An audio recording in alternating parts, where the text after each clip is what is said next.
Zapof Forms and Google Drive integration makes an ideal way to collect data. I can easily upload the submitted form as a PDF file or export all submitted forms as a spreadsheet to my Google Drive account. This makes it easy to keep track of all the data collected and to share the PDF or spreadsheet with others. To upload the submitted form to the G Drive, click the Submitted Forms folder. I usually click the Download button on the submitted form card to download the PDF file to my computer. But I don't want to do that. I want to upload it to my G Drive.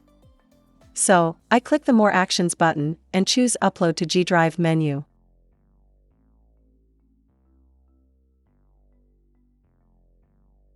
On the pop-up window, it asks me to choose a Google account.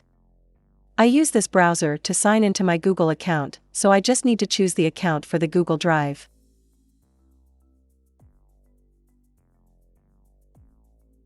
I want to upload the submitted form as a PDF file to my Google Drive, so I obviously need to allow access to my G Drive. Click the Continue button to upload the PDF file.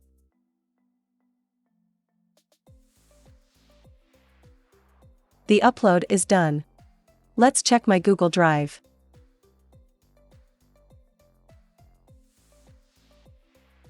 Now, I want to export all submitted forms as a spreadsheet on my Google Drive. To export the submitted forms, click the Form folder.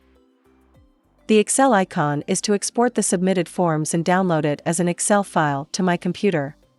But I don't want to do that. I want to export the submitted forms as a spreadsheet and open it using Google Sheet.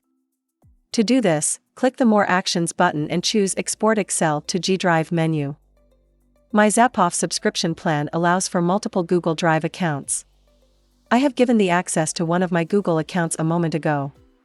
My Google account appears on the list and I can use another Google account if I want to.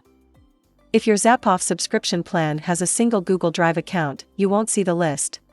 Clicking the Export Excel to G Drive menu immediately uploads the spreadsheet to your G Drive. I choose the account that I just used to upload the PDF file. The upload is done. Let's open the spreadsheet using my Google Sheet. Go to the Google Drive and double-click the Excel file to open it on Google Sheet.